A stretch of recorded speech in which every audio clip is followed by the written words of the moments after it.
নমস্কার বন্ধুরা, আমি আজকে করব মোচার কোপ্তা কারি। তো আজকে মোচাটাকে আমি বড় বড় করে কেটেছি, যার কারণে আমি এটা চটকে নেব। তো এটা ভালো করে আমি ভাপ দিয়ে নিলাম মোচাটা, আলু আর মোচা। আর এখানে আমি অল্প ছোলার ডাল ভিজিয়ে রেখেছিলাম, ছোলার ডালটা আমি পেস্ট করে নেব। অল্প ছোলার ডাল পেস্ট করে নেব।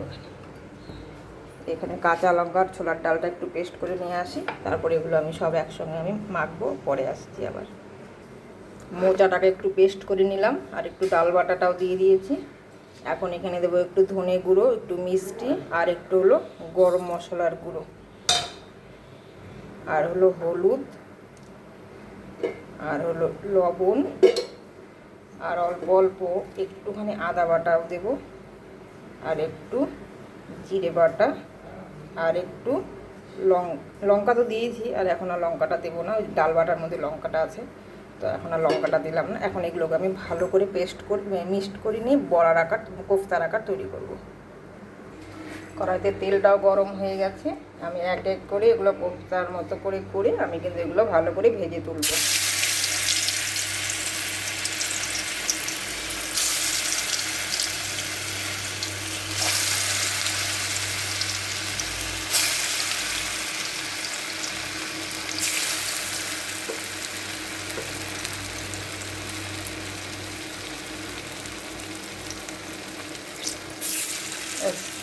এগুলো এইভাবে আমি প্রায় প্রত্যেকটা কোফতা আমি ভেজে নিই।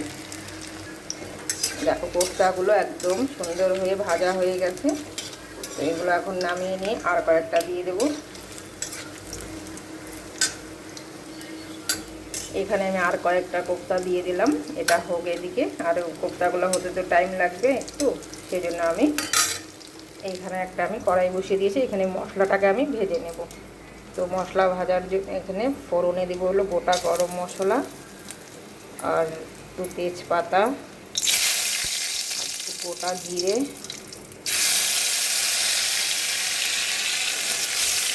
ফোড়নটা থেকে একটু ভালো গন্ধ বেরোলে তারপরে আমি এক এক করে সব মশলাগুলো দিয়ে দেবো।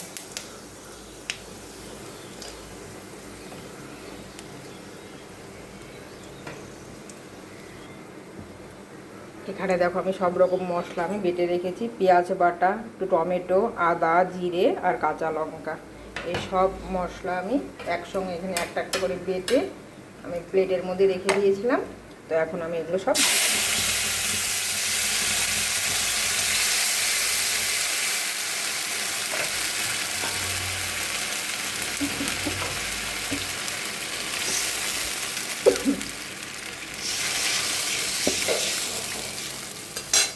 আর এখানে হলো একটু লবণ, হলুদ আর মিষ্টি। মশলাটাকে আমি একটু ভালো করে ভেজে নেব, তারপর আমি দিব আর একটু কিছু বাটবো আমি এখন। এটাখানে একটুখানি কাজু আর এখানে মগজ আছে, এটা আমি বেটে নেব। মশলাটা ভালো করে ভাজা হবে, তারপর তো দেবো, এটা ভাজা হোক। আর এখানে আমার কোফতাগুলো কিন্তু এক পাশ হয়ে গেছে, তো আরেক পাশ আমি ভাজা করে নিচ্ছি আর একটু ভালো করে। এটা ভাজা হোক। মশলাটা একদম পুরোপুরি ভাজা হয়ে গেছে, কেননা পোস্ত মগজ আর কাজু দেবো, তো সেটা তো আর ভাজার কোনো ব্যাপার নেই বেশি, সেই জন্য মশলাটাকে কিন্তু আমি আগে ভালো করে ভেজে নিলাম।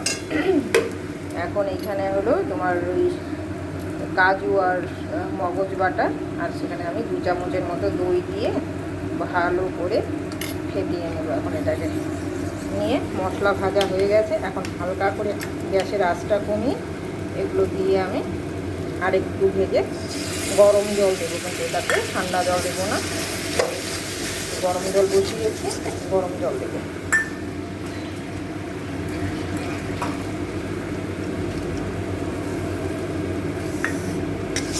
এটাকে এখন আমি গ্যাসের কিছুটা কম করে দিয়ে হালকা আঁচে আমি এটা আরেকটু ভেজে নেব।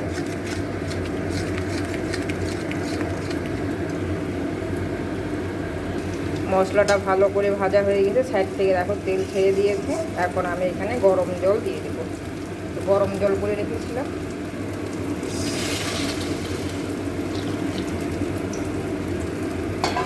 কেউ কিন্তু এটাকে শুকনো করেও মাখা মাখা করেও করতে পারে। তো আমি একটু ঝোল দিলাম, এটাতে বড়াগুলোও টেনে নেবে। তো ঝোলটা ভালো করে ফুটুক।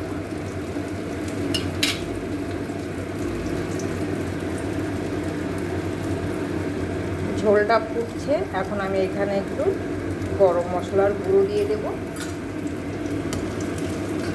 ঝোলটা পুরোপুরি একদম ভালো করে ফুটিয়ে বড়াগুলো কিন্তু পরেই দিতে হবে, একদম পুরোপুরি কমপ্লিট হয়ে যাবে। তারপর এখন এটাতে অল্প 1 চামচের মতো ঘি দিয়ে দিলাম। ঝোলটা কিন্তু একদম কমপ্লিট হয়ে গেছে। ঝোলটা বন্ধ করে দিয়েছি আমি, হয়ে গেছে। কেননা বন্ধ মানে বড়াগুলো দিয়ে আমি ফুটাবো না, ওই জন্য ঝোলটা বন্ধ করে দিয়েছি। এখন আমি সবগুলো দিয়ে দিচ্ছি।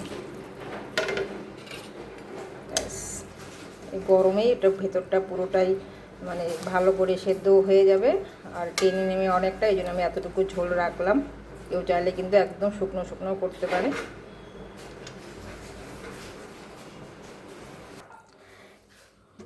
দেখো বড়াগুলো একদম কত বড় বড় হয়ে গেছে, এবং তো ঝোলটা বন্ধ করে নিয়ে তারপরে কিন্তু আমি এগুলো দিয়েছি। তো কেমন লাগলো আমার এই সিম্পল সাধারণ ঘরোয়া বাঙালি রান্না? আমার ভিডিও যদি ভালো লাগে অবশ্যই কমেন্ট করবেন, আর ইউটিউব চ্যানেল থেকে দেখলে সাবস্ক্রাইব করে আমার পাশে থাকবেন। আমি অন্যদিন আবার আসবো অন্য ভিডিও নিয়ে। আমি আজকে এখানেই শেষ করছি। নমস্কার।